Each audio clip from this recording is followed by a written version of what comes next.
Being frozen alive truly is a horrendous way to die. However, there are certain instances wherein people cheat certain death despite prolonged exposure to the cold.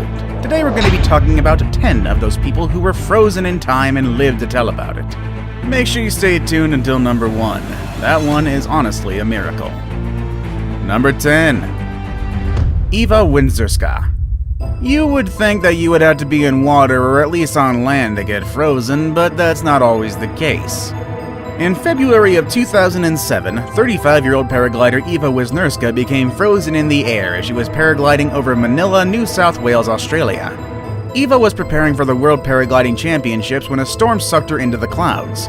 She was continuously hit by rainfall and orange-sized hailstones as the storm took her from roughly 2,500 feet to 32,000 feet. This was all in the space of 15 minutes, mind you. She passed out as temperatures plummeted to minus 50 degrees Celsius or negative 58 degrees Fahrenheit, and she could not get enough oxygen. She regained consciousness about 1 hour later, but could not control her paraglider because her hands and gloves were frozen. She was flying at 22,600 feet at the time and was soon sucked into the clouds again. The storm finally discharged her about 40 miles from her takeoff point. Eva was covered in ice by the time she landed. She thankfully didn't suffer permanent injuries except for some serious frostbite around her ears. She spent 1 hour in a hospital before she was discharged. Number 9. Erika Nordby. During the early morning hours of February 23, 2001, one-year-old Erika Nordby strolled into the icy cold outside her home in Edmonton, Alberta, Canada. She only wore a t-shirt and a diaper, which were not enough to protect her from the temperature of minus 24 degrees Celsius. She soon froze in the snow. Her mother, Layla, woke after 3 a.m. surprised that Erika had not been crying for food. Layla searched for Erika and soon found her curled in the snow outside. Layla carefully wrapped Erika with blankets, afraid that she would break her daughter's frozen limbs if she handled Erika too hard. Paramedics and police soon arrived and took Erika to the hospital. Doctors were about to connect Erika to a heart and lung machine that would have extracted and warmed her blood before returning it back into her body when her heart started to beat again. Erika then awoke 24 hours later. Number 8. Mitsutaka Uchikoshi. On October 7, 2006, 35-year-old Mitsutaka Uchikoshi fell into a stream during a failed attempt to climb Mount Roko in Japan. He broke his pelvis but remained conscious before passing out the next day. He was rescued when another climber found his body 24 days after the incident. He had remained unconscious the rest of the time he was lost. While it appeared that Uchikoshi was not frozen, his temperature had fallen to 22 degrees Celsius or 72 degrees Fahrenheit. He had maintained a low body temperature for an extended period of time. He also suffered from blood loss and multiple organ failure. Doctors were fascinated with the incident and touted it as the first recorded instance of a human hibernating. They observed that Uchikoshi's body shut down and slowly went into hibernation while temperatures on the mountain fell as low as 10 degrees Celsius. Miraculously, he did make a full recovery. Number 7. Anna Bagenholm. In May of 1999, Anna Bagenholm, a 29-year-old radiologist, was skiing with 2 other colleagues in the Hjolen Mountains in Norway when she fell into a frozen stream. Her head was underwater while her legs were above. Her colleagues tried pulling her out, but the water was frozen. She was also stuck between some rocks. Luckily, she found a pocket of air under the ice, but things went from bad to worse. She was slowly sinking into the water. She struggled to free herself for 40 minutes until she stopped moving. She remained underwater for another 40 minutes until help arrived, at which point only her feet were above the ice. Bagenholm was frozen at the time she was rescued. She was not breathing and her heart was not beating. Her temperature was at an insanely low 13.7 degrees Celsius. No human had ever survived such an extremely low body temperature at the time. Doctors hooked Bagenholm to a heart and lung machine. Her blood was pumped out of her body and warmed before it was pumped back in again. This continued until her heart started to beat the next day. She came out of a coma 12 days after the incident. She suffered nerve damage that left her bedridden for 1 year, but did eventually make a nearly full recovery. Number 6. Beck Weathers. On May 10th of 1996, 49-year-old Beck Weathers froze and almost died during a failed attempt to climb Mount Everest. Before the climb, he had eye surgery to correct his nearsightedness. Little did he know that this would prove to be more problematic. The shape of his corneas changed as he climbed higher altitude, impairing his vision. Mountain guide Rob Hall discouraged Beck from climbing further and advised him to wait until he returned from the summit. However, Hall never came back. He died the next day while trying to help another climber. Weathers descended the mountain with other climbers until a severe snowstorm left them disoriented. Weathers lost his right glove and his right hand froze immediately. He soon suffered from both hypothermia and hypoxia. Some climbers found Weathers buried in the snow the next morning. His arm was still frozen and his face was covered in ice. He was in a hypothermic coma, which is usually the last stage a frozen person reaches before dying. No human had ever recovered from a hypothermic coma at the time. Weathers' climbing partners thought he was dead and abandoned him. However, a mountain guide and doctors frequently visited him for the next 24 hours, waiting for him to die. Instead, Weathers awoke from the coma and ultimately did survive, although parts of his face, arms, and legs did have to be amputated.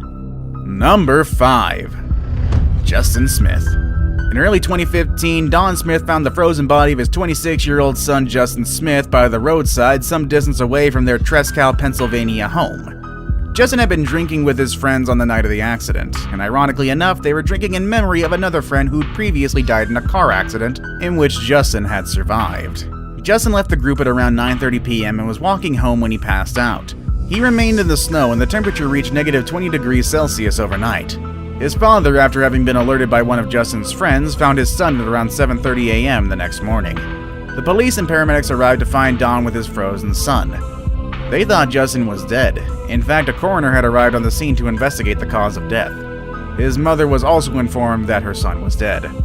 However, medics administered CPR to Justin before airlifting him to a hospital, where blood was pumped out of his body, oxygenated, and pumped back in. Amazingly, he woke up after a 15-day coma. He survived, but suffered severe frostbite that required the amputation of some toes and both of his little fingers. Number 4. Stella Berntsen. On October 25, 2010, 7-year-old Stella left her home in Leer, Sweden to find an imaginary treasure she had drawn on a map. The temperature outside was minus 12 degrees Celsius, and her parents only realized she was missing when they did not see her for a while. Neighbors formed a search party. Her father, Peter, found her footprints at the back of their home and tracked them to a cliff where it was obvious that she had fallen. However, her tracks continued, indicating she got up and continued to walk toward the shore. A fisherman, 3 helicopters, and the Coast Guard later joined the search for the missing girl. One helicopter spotted her in the water and airlifted her to the hospital. Anna's heart had stopped beating, and doctors thought she was dead. Never giving up though, doctors slowly warmed her body, and hours later her heart started to beat, and 12 hours later she opened her eyes, but quickly shut them. Anna started talking 2 weeks after her rescue and went on to make a full recovery. 3 years later, she barely had any recollection of the accident or her time at the hospital, which is probably a good thing. Number 3. Jean Hillard. In December 1980, Jean Hillard was driving down a road in Minnesota when her car went into a ditch.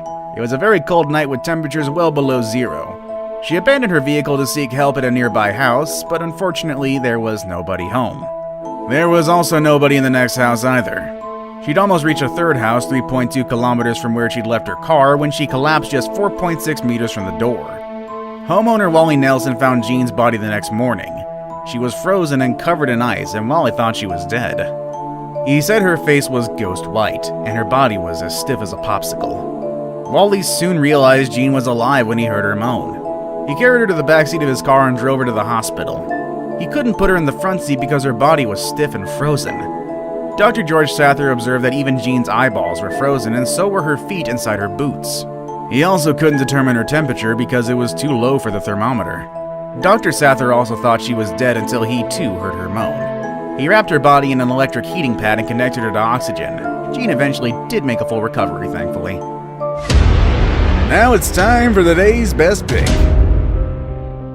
Today we're gonna look at a man that, unlike the rest of the people in this list, deliberately had himself frozen alive. In a sense, that is. Number 2. David Blaine. You should know who David Blaine is by now. You know, that creepy guy who does all kinds of magic tricks, most of them weird and sometimes gory, and as well as endurance acts. Who could ever forget the time when he pulled out his still-beating heart in front of a live audience while being broadcast all across the United States? That stunt made a lot of people pass out, and should show you what kind of guy he is.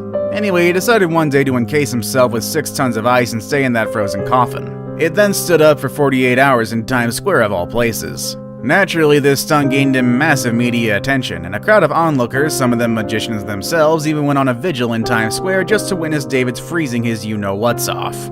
He then emerged from his frozen tomb 48 hours later with no major injuries, although he did complain about his leg cramping up. Although leg cramps would be expected if you stood for 48 hours straight, ice notwithstanding.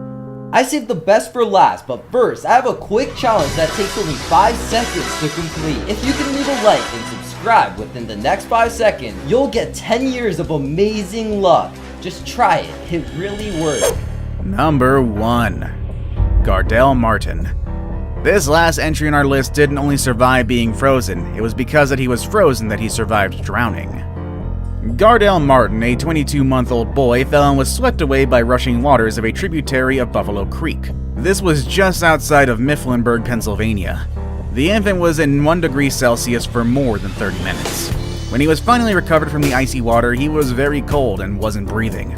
For 1 hour and 41 minutes, rescuers administered CPR in a desperate effort to revive him. That's why those same rescuers are using words like amazing and miracle to describe young Gardel Martin's return home 5 days later. He's healthy and giggling and playing again with his siblings. Ironically enough, experts said that if the water wasn't so cold, he wouldn't have survived. Being dropped into frigid waters triggers the diving reflex, which conserves oxygen by slowing down the heart and shifting blood to vital parts of the body, such as the brain. Did we leave any miraculous resurrections out? Let us know in the comment section below. Want to watch more videos about extraordinary people? Click on any of the links you see on your screen. As always, everybody, thank you all for watching. That's our video for today, and I will see you all next time. Later, everybody.